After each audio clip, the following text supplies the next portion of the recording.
我跟发小合伙跑运输1年，净赚197万，年底分红，他理直气壮的发走187万，只扔给我10万块。车是我的，本钱是我出的，你就是出个力，拿10万不少了。闻言，我看着那一叠钱，二话没说揣进兜里，笑着说：“行，听你的。”他以为我傻，以为我会一直给他当廉价劳动，然而我却用这笔钱付了首付，提了辆挂车。直到春节刚过，我开着崭新的头挂车停在他家门口，看着他那张瞬间惨白的脸，我降下车窗：“兄弟，以后各跑各的吧。”听说那晚他在车里坐了一宿，方才才10万。禽兽把脚翘在办公桌上，用下巴点了点桌上的2沓钱。父亲，这是1年的数。闻言，我看着那2沓钱，没说话，心里有个算盘在想：1年365天，我们俩轮班倒，车基本没停过，总流水300多万，刨去油钱、过路费、保养、罚款，净利润差几千块就到200万。他说197万，这个数对得上。桌上那沓厚的，目测快190，而桌角那沓薄的也就10万。之后我的视线从钱上移到他的脸上，只见禽兽慢悠悠地点了根烟。车是我的，本钱是我拿的，关系也是我跑的。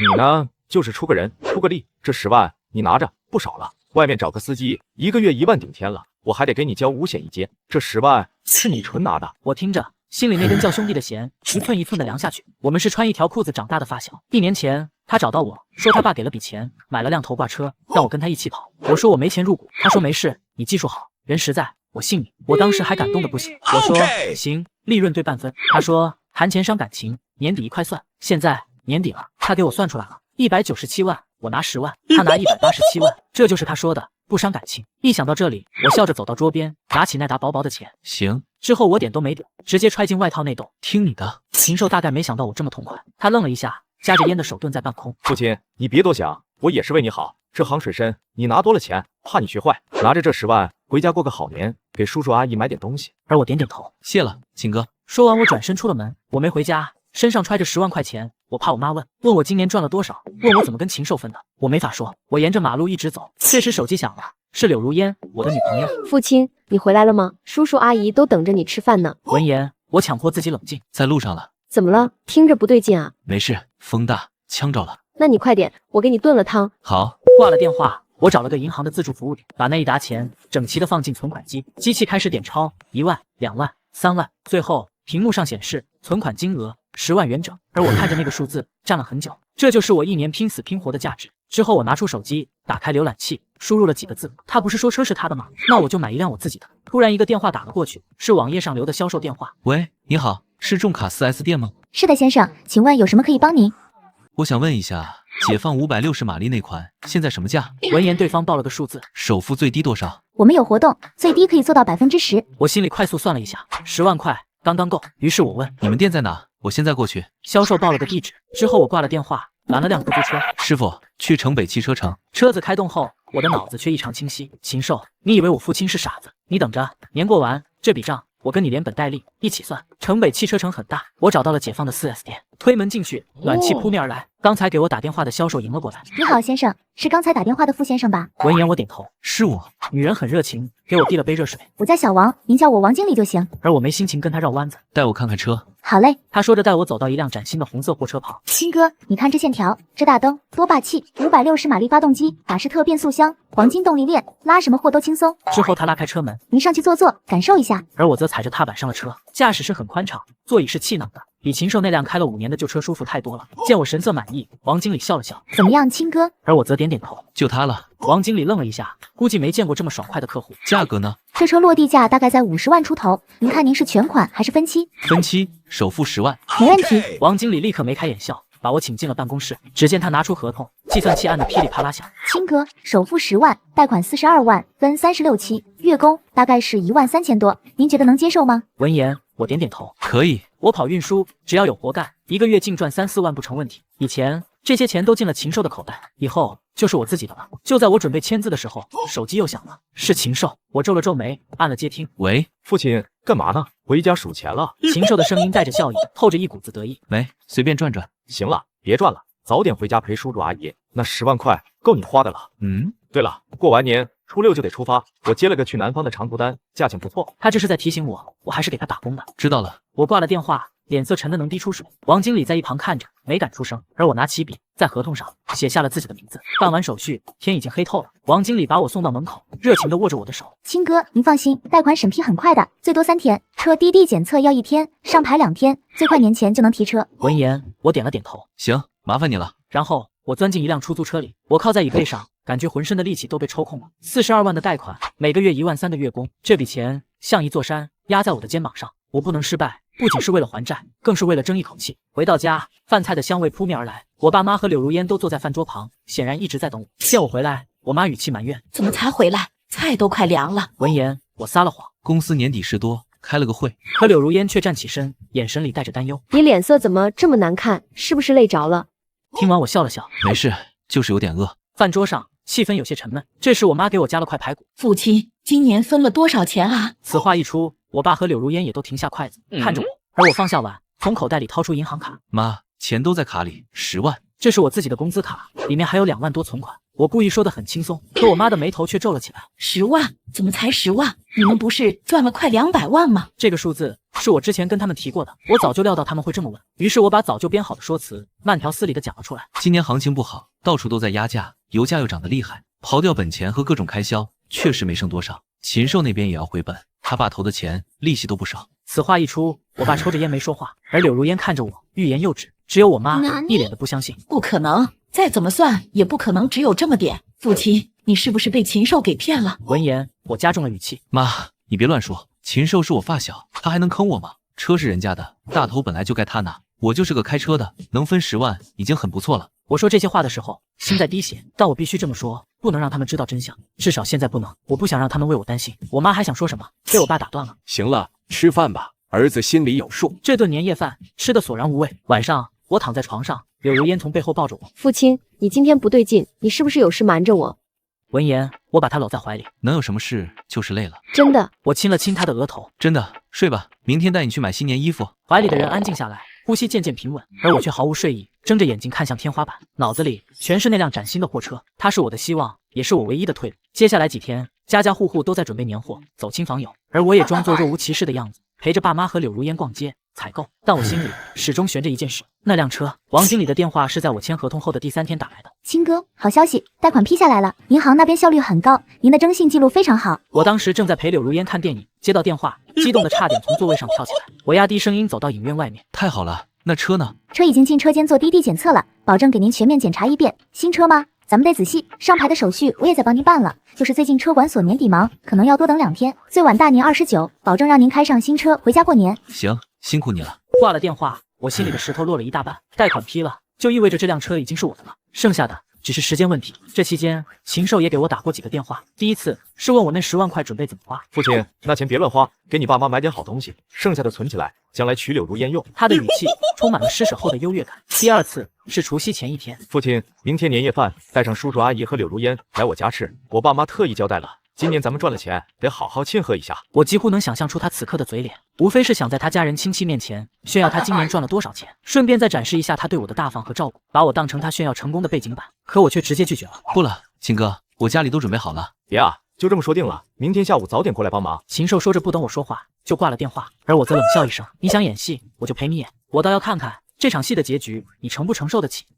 除夕那天，我还是去了，带着爸妈和柳如烟。禽兽家住的是县里最好的小区，180平的大平层，装修的金碧辉煌。一进门就看到他和他爸妈，还有几个亲戚正坐在客厅里打牌。看到我们，禽兽他妈热情地站起来：哎呀，你们可来了，快坐快坐。他嘴上叫着亲热，眼神却在我爸妈朴素的衣着上扫来扫去。闻言，禽兽走过来，拍了拍我的肩膀：父亲来了。说着，他指着身边的女孩对我介绍：这是我女朋友珍珍。然后又对着那个叫珍珍的女孩说：珍珍，这就是我跟你说的我那发小。父亲，给我开车的。给我开车的。这5个字，他说的又响又亮。此刻，所有人的目光都集中到了我身上，有同情，有轻蔑，有看热闹的。这时，我爸妈的脸色瞬间就变了，而柳如烟则紧紧地攥住了我的胳膊。然而我却笑了，对着珍珍伸出手：你好，我叫父亲。我的平静似乎让禽兽有些意外，而饭桌上更是成了禽兽的个人秀场。他一会儿说今年生意多好做，一会儿又说哪个老板请他吃饭，最后他把话题引到了我身上。父亲这孩子就是太老实。他说着端着酒杯对着满桌的亲戚：跟我跑了1年，风里来雨里去，也辛苦了，所以我做主给他包了10万块的红包，让他过个好年。大家说我这个当哥哥的够意思吧？此话一出，他一个亲戚立马附和：够意思，太够意思了。小秦现在出息了，知道照顾兄弟。闻言，禽兽他爸也满意地点点头：是该照顾。父亲这孩子从小就跟在小秦屁股后面，没少让小秦操心。他们一唱一和，把我定位成了一个需要被照顾、被施舍的跟班。此刻我爸妈的脸已经涨成了猪肝色，柳如烟的眼圈也红了，而我则端起酒杯站了起来：秦哥，说的对，这一年多亏你照顾了，这杯酒我敬你。说完，我仰起头，把酒一饮而尽。所有人都愣住了。禽兽看着我，眼神里闪过得意和满足。他以为我认了，可他不知道，我敬的不是他的人，而是我们那段被他亲手埋葬的所谓兄弟情。从这杯酒开始，一笔勾销。从禽兽家出来，已经晚上10点多了，而我爸一路上都黑着脸，一句话没说。我妈则一直在唉声叹气。柳如烟默默地走在我身边，紧紧挽着我的胳膊。我知道他们心里都憋着火。到了楼下，我开口了：“爸妈，对不起，今天让你们受委屈了。”对此，我爸叹了口气：“父亲，那活咱不干了。被人这么戳脊梁骨，赚再多钱有什么意思？”听完，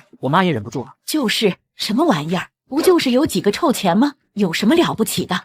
这时柳如烟也说：“父亲，我们自己想办法，大不了我把我的嫁妆钱拿出来，我们做点小生意，不受这个气。”看着他们为我愤愤不平的样子，我心里一暖，但同时也更加坚定了我的决心。爸妈，柳如烟，你们放心，这个气我们不会白受的。给我点时间，我会把今天丢掉的面子全都挣回来。话音刚落，我爸想说什么，可我打断了他。相信我。送他们上楼后，我一个人在楼下站了很久。突然手机震动了一下，是王经理发来的消息，一张图片，一句话。图片上是一辆崭新的红色解放货车，车头的大红花在黑夜里格外鲜艳，而配文是：“亲哥，新年快乐！您的战马已经准备就绪。”我看着那张照片，胸口的热血再次沸腾起来。大年初一，按照惯例是去亲戚家拜年的时候，我开着我爸那辆开了快10年的旧捷达，载着一家人。路上收到了禽兽的消息：“父亲醒了没？初6出发去南方的单别忘了。”后面还跟了一句：“好好休息几天，过完年有你累的。”字里行间都是一种命令的口吻。看完我回了2个字：“收到。”然后关掉了手机。接下来的几天，我表现的和往年没有任何不同，走亲戚，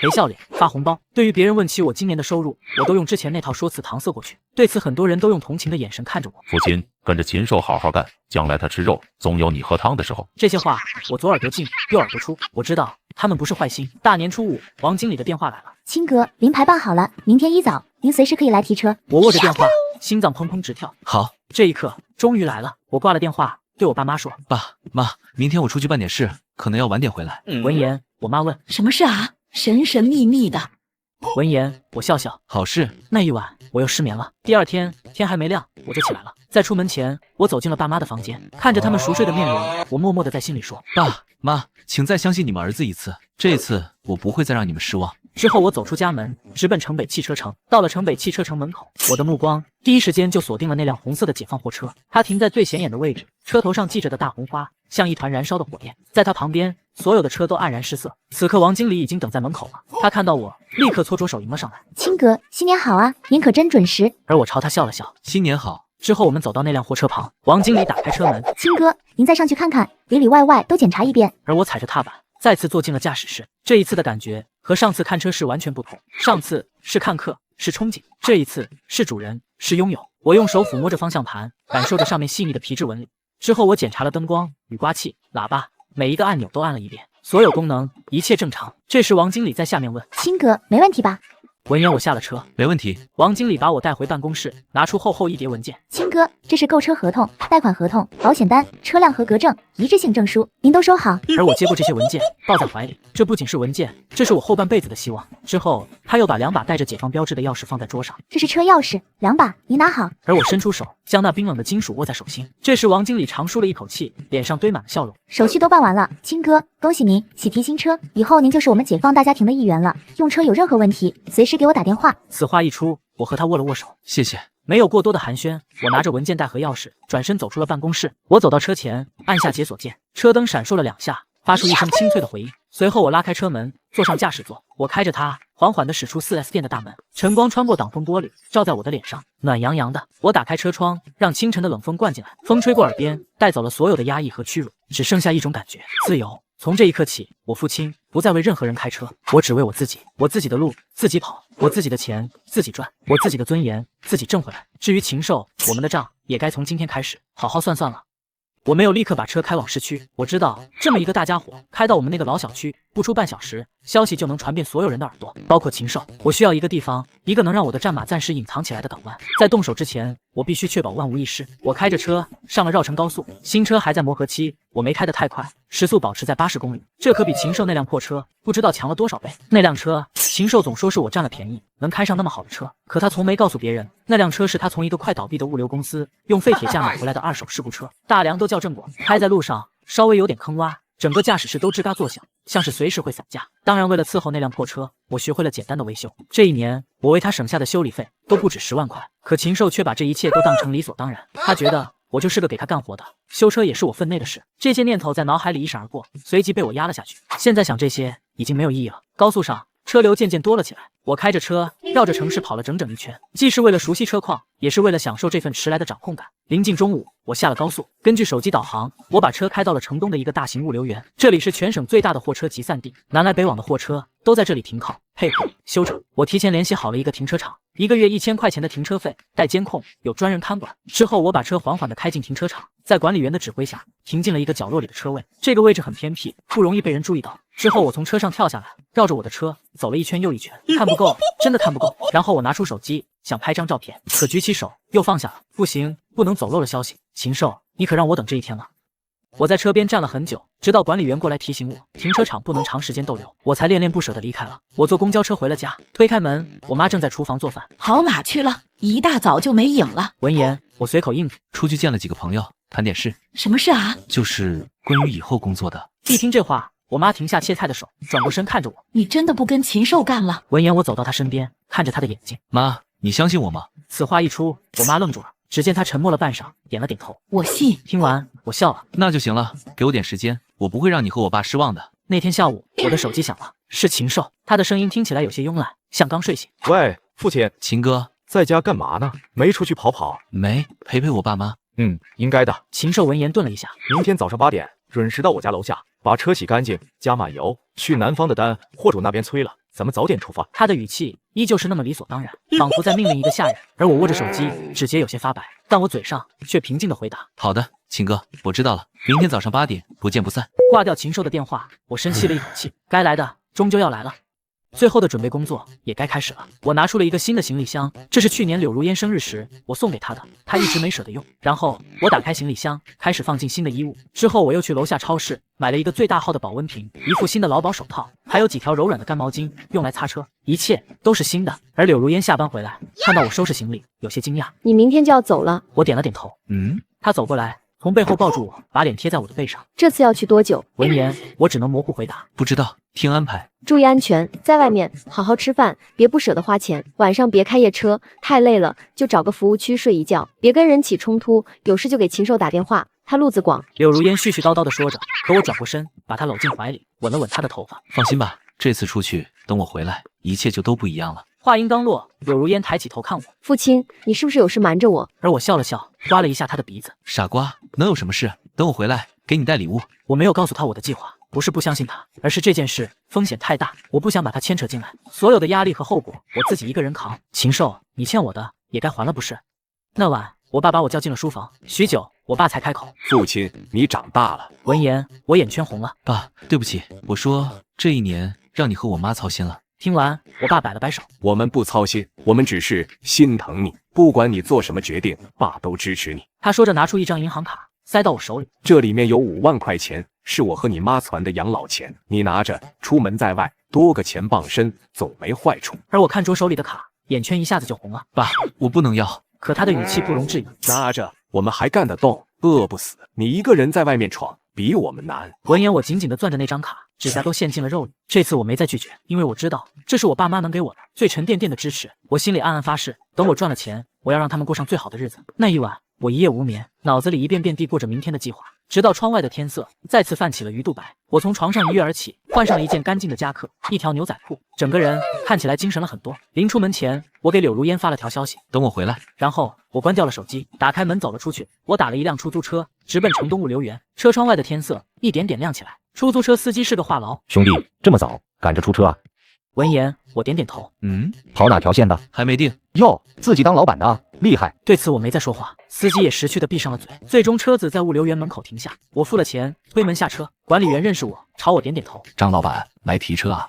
我穿过一排排静默的卡车，走向那个最偏僻的角落。我的货车此刻正静静地停在那里。我拉开车门，坐了上去，钥匙插入，拧动，发动机发出一声雄狮苏醒般的咆哮。我握着方向盘，感受着从车身传来的有力震动。我挂档，松手刹，把车缓缓开了出去。出了物流园，我没有丝毫犹豫，直接把车开上了主路，方向城西富人区禽兽家的方向。路上行人渐渐多了起来，很多人都对着我这辆崭新的重卡投来惊艳的好奇的目光。这辆车太新了，太亮了，就像一个不该出现在这里的闯入者。而我则目不斜视，稳稳地开着。我的心里有一个倒计时：10、9、8。禽兽，你的好日子到头了。我知道，从今天起，我们之间再也没有兄弟，只有对手。而且会是你一辈子都追不上的对手。车子驶过最后一个路口，禽兽家那个高档小区的金色大门出现在我眼前。我踩下油门，发动机发出一声低吼，好戏开场了。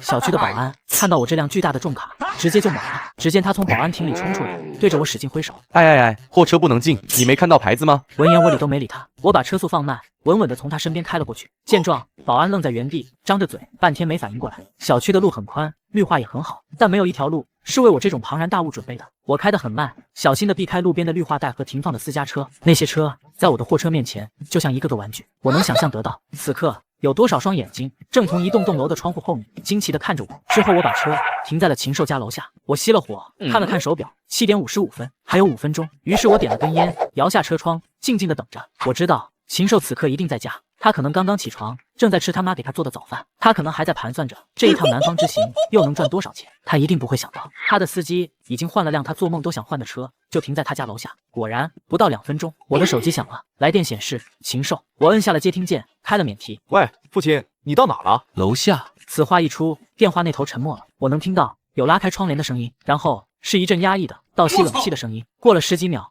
禽兽的声音才再次响起，这一次充满了震惊和难以置信。父亲，楼下那辆货车是你的？闻言，我反问：不然呢？你哪来的钱？你给的。说着，我轻笑一声：10万块，付个首付，正好。电话那头瞬间没了声音，我甚至能想象出他此刻的表情，那张平日里总是挂着傲慢和得意的脸，现在一定比纸还白。他几乎是吼出来的：你等着！然后电话被挂断了。我知道他要下来了。很快，我就看到一个身影从单元门里冲了出来，是禽兽。只见他死死盯着我的车，一步步走过来，眼神里混杂着愤怒、嫉妒，还有恐惧。很快，他走到我的车窗前，而我坐在驾驶室里，居高临下看着他。此刻，禽兽咬着牙：父亲，你什么意思啊？听完，我看着他，没什么意思，兄弟，以后各跑各的吧。说完，我发动了车子。之后，我从后视镜里看到禽兽，他傻傻地站在原地，那张脸瞬间惨白。而我开着车离开了小区，我的心里没有报复的快感，只有一种前所未有的平静和轻松。从今天起，我父亲只为自己而活。车子开上大路，汇入车流，我打开了车载音响，放了一首激昂的进行曲。这才是男人该有的生活，开着自己的战马，驰骋在自己的疆场。这时，我的手机开始疯狂地震动，不用看，我也知道是禽兽打来的。我没有理会，直接开启了飞行模式。过去的1年，他就是用这个手机对我发号施令，24小时待命，随叫随到。现在这个权利结束了，禽兽，我的生活凭什么由你来指点？我把车开向了城南的货运信息部，那里是我事业开始的地方。车刚停稳，信息部的老板老李就从屋里摸出来。哟，这不是父亲吗？老李绕着我的新车转了一圈，眼睛里全是惊叹。好家伙，顶配的吧？发财了！而我笑了笑，从车上跳下来，给他递了根烟。刚提的。可以啊，小子，不声不响的搞了个大家伙。说着，老李笑了笑。禽兽那小子呢？怎么没跟你一起来？他也换车了。闻言，我摇了摇头。没，李哥，以后别提他了，我单干了。老李是什么人？一听这话，立刻就明白了7、8分。他脸上的笑容收敛了一些，意味深长地看了我一眼。行，明白了，有志气。只见他把我拉进办公室，给我泡了杯热茶。父亲，既然单干了，有什么打算？对此，我开门见山。想跑长途，李哥，你这边有合适的货源吗？长途有倒是有，就是怎么了？有个去云省的单子，拉一批设备，运费给的很高，22万，但是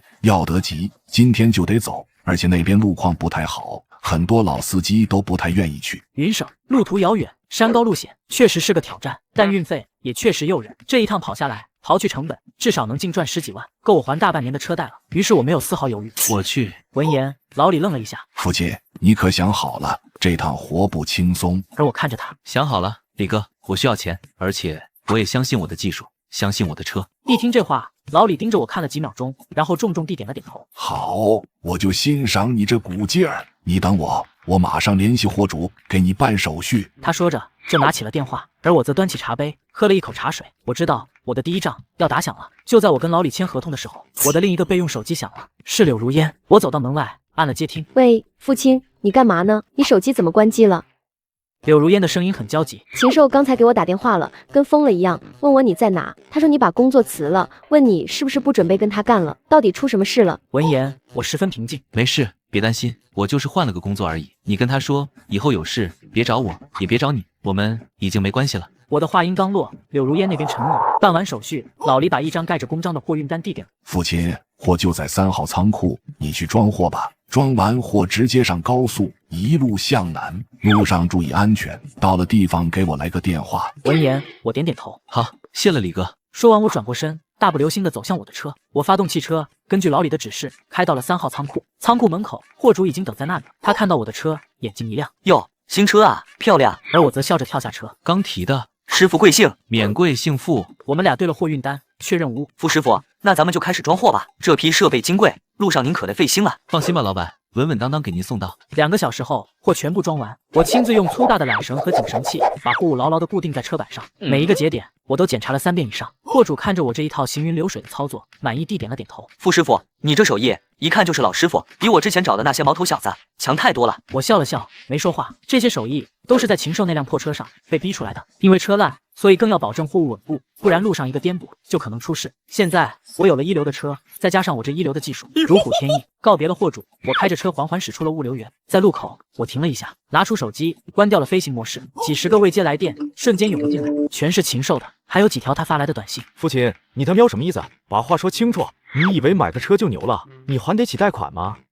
而我面无表情地看着这些歇斯底里的文字，然后选中他的号码，按下了删除键，并且拉进了黑名单。从此山高路远，江湖不见。我把手机扔到副驾驶上，打开导航，设定目的地云省昆市，全程2300公里，预计用时3天。之后我挂上档，踩下油门，车子汇入了南下的车流。与此同时，禽兽家的小区楼下，禽兽穿着那身单薄的居家服，在寒风中来回踱步。他的脸冻得发紫，但心里的火却烧得他快要爆炸。他一遍遍地拨打着我的号码，听筒里传来的永远是那句冰冷的“您所拨打的电话已关机”。他气得把手机狠狠摔在地上。父亲，你就是个白眼狼。他想不通，我怎么敢背叛他？那10万块钱是他施舍给我的，而我竟然敢用他施舍的钱买一辆比他还好的车来打他的脸，这是羞辱。随后禽兽冲回楼上，他爸妈看到他失魂落魄的样子，都吓了一跳。小秦，你这是怎么了？父亲呢？闻言，禽兽一脚踹翻了客厅的茶几。别跟我提那个杂种，他喵的，他自己买了辆车，单干去了。此话一出，禽兽他爸也惊得站了起来。什么？他哪来的钱？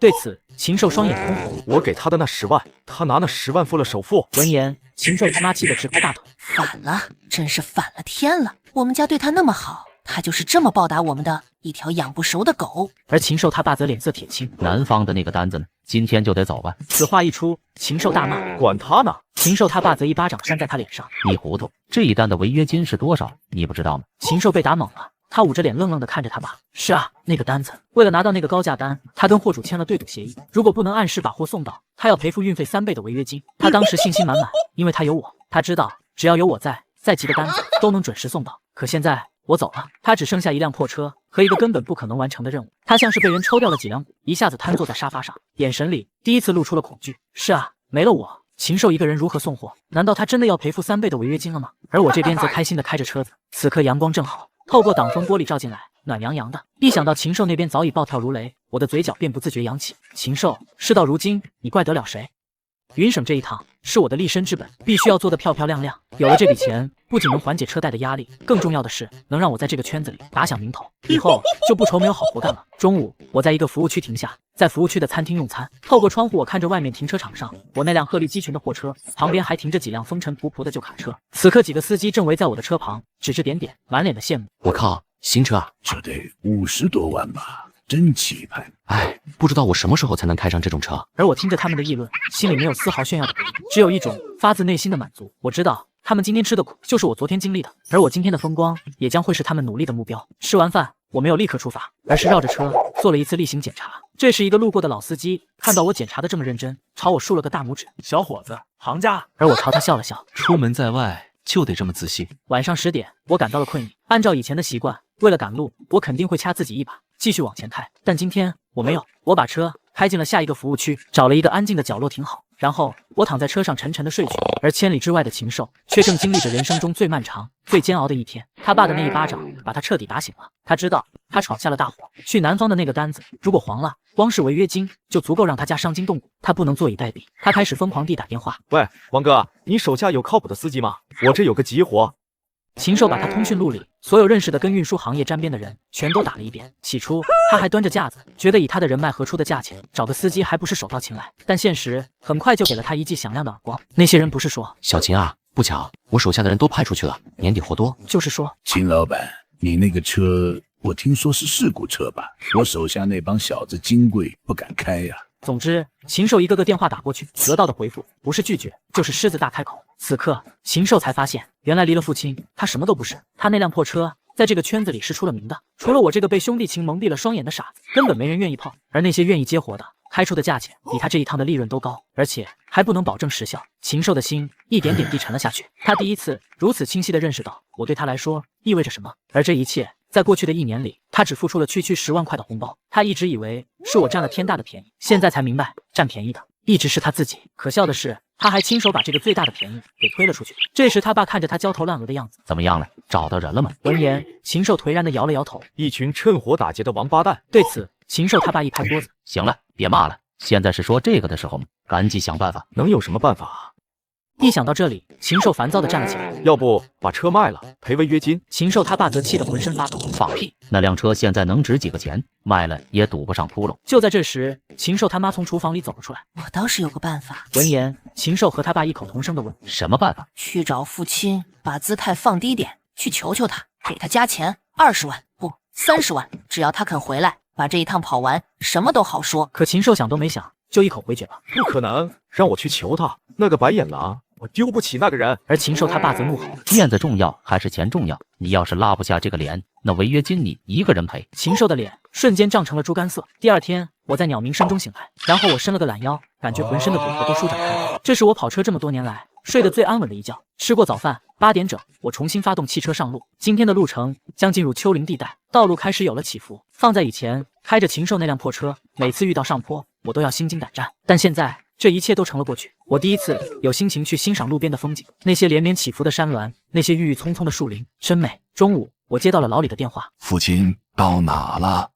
闻言，我看了眼窗外，李哥刚过香省，进入贵省地界了。一听这话，老李的声音里透着惊讶：这么快？你小子开飞机呢？对此我笑了，车好，路况也好，就跑得快了点。你可悠着点，安全第一。放心吧，李哥，我心里有数。那就好。货主那边我也通报了你的进度，他对你很满意。那就行。挂了电话，我心情更加舒畅，得到别人的认可，特别是专业人士的认可，感觉真的很好。下午下起了小雨，路面变得湿滑，我放慢了车速，因为根据导航显示，前面就是进入云省的最后一段路，也是最难走的一段，我要一鼓作气把它攻克下来。与此同时，在千里之外，禽兽家气氛压抑的像要滴出水来，距离货主给禽兽的最后期限只剩下不到24小时了，他依然没有找到司机，那个违约金像一把剑悬在他的头顶，随时都可能掉下来，把他刺得血肉模糊。最终还是他爸先开了口，要不我给你妈打个电话吧，让你妈去父亲家一趟，去找他爸妈求求情。这个时候顾不上什么脸面了。而禽兽则坐在沙发上没有说话，他的心里在进行着最后的挣扎。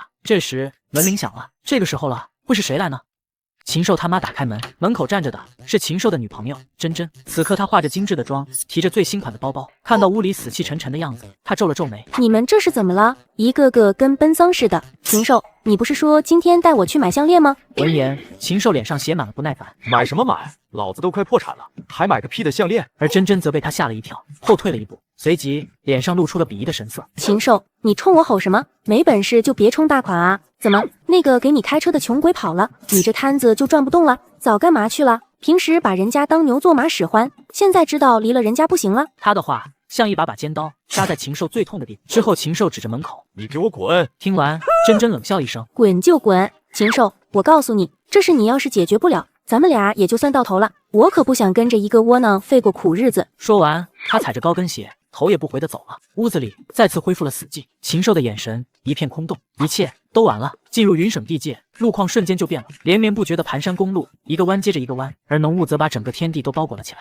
能见度不足20米。我打开了所有的车灯，包括雾灯和射灯，把车速降到了40公里以下。之后，我的精神高度集中，双手紧握着方向盘，这才是真正的考验。雨越下越大，我打开了暖风，让驾驶室里保持着温暖和干燥。然后我看到了前方路边停着一辆打着双闪的半挂车，一个司机正披着雨衣，焦急地站在车旁，对着过往的车辆招手。我把车缓缓地靠了过去，停下，随后我摇下车窗。老师傅，怎么了？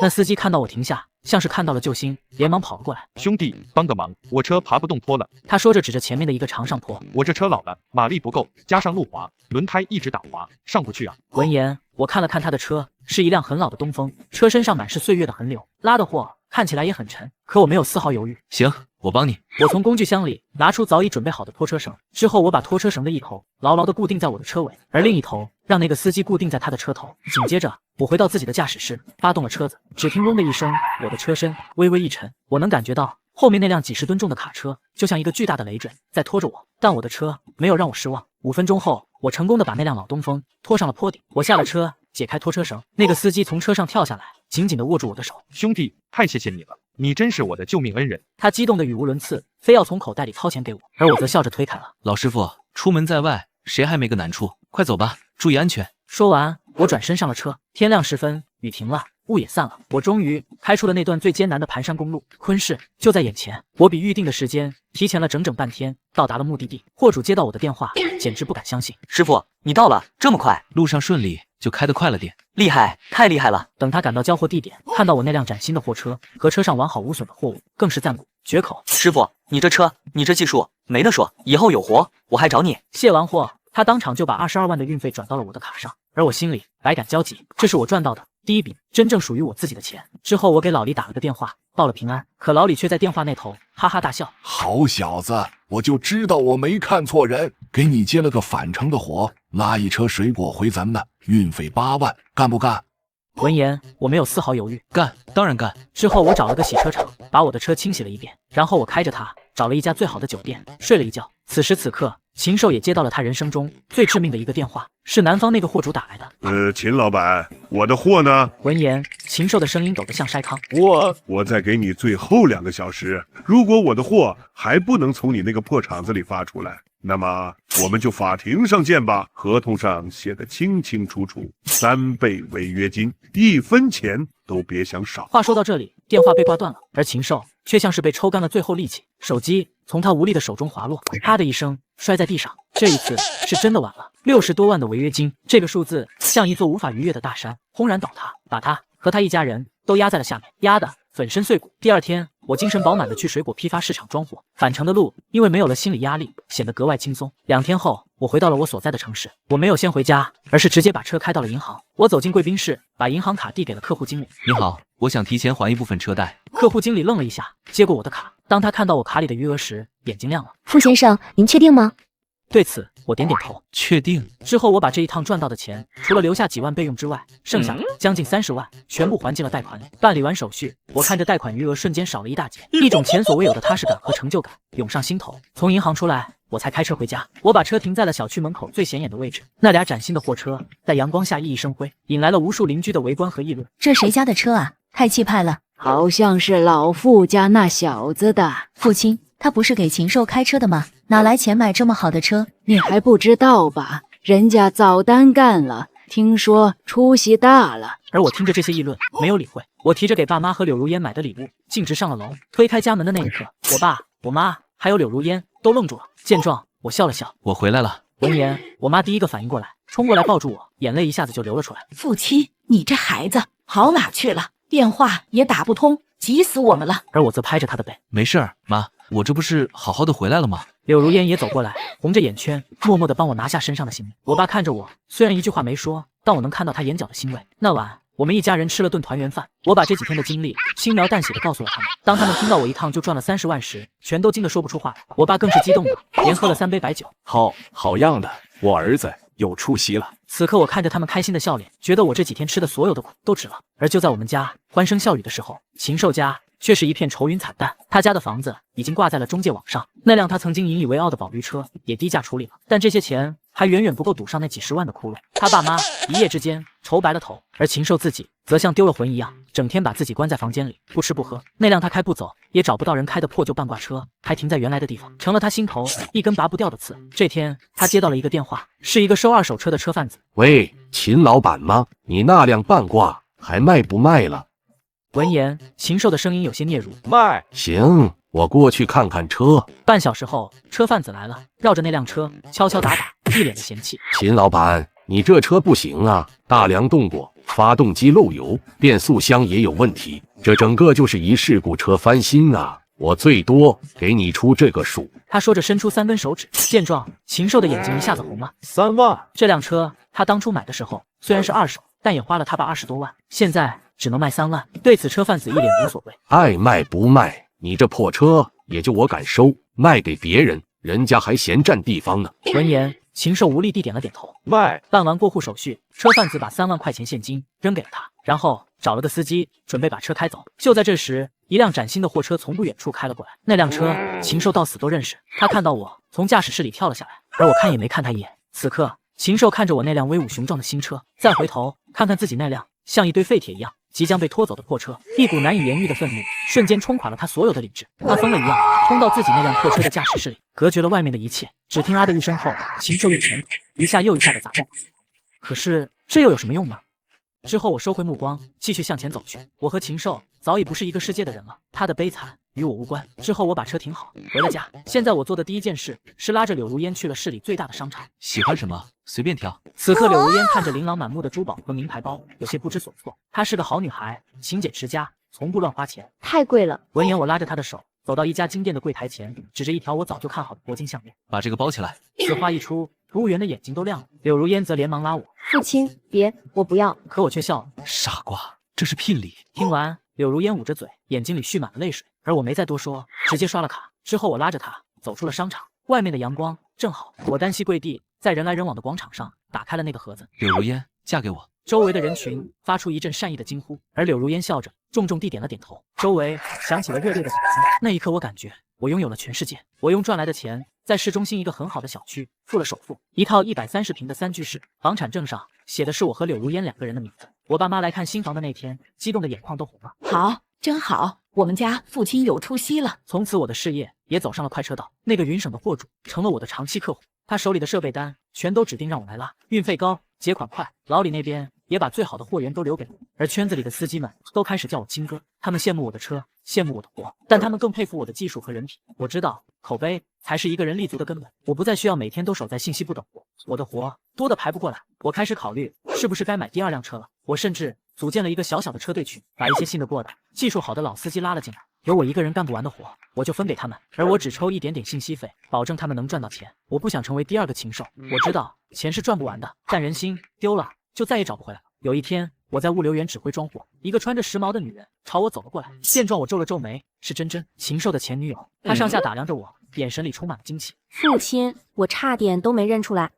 真真笑了笑，真是士别3日当刮目相看啊！现在是大老板了。闻言我没说话，只是冷冷地看着他。他似乎并不在意我的冷漠，反而靠得更近。听说你跟禽兽掰了，掰得好，那种窝囊废根本配不上你这样的英雄。他说着，还想伸手来摸我的胳膊，我则后退了一步，避开了。有事？见状，真真朝我抛了个媚眼。没事就不能来找你聊聊天吗？你现在单身吧？你看我怎么样？我觉得我们俩才是最配的。而我看着他那张涂满了厚厚粉底的脸，忽然觉得很可笑。当初在禽兽家，他是怎么评价我的？一个开车的穷鬼。现在我发达了，他就立刻贴了上来。对此，我只说一个字：滚。听完，真真的脸色变了。你说什么？我说让你滚。说着，我指着物流园的大门。别让我再说第3遍。真真则气得浑身发抖，指着我，半天说不出一句话。你周围的司机和装卸工都像看戏一样看着我们。最后，真真恨恨地跺了跺脚，狼狈地走了。而我看着他的背影，心里没有波澜。时间过得很快，转眼就到了夏天。我的第2辆车已经提了回来，我招了一个司机，是个退伍军人，技术扎实，人也老实。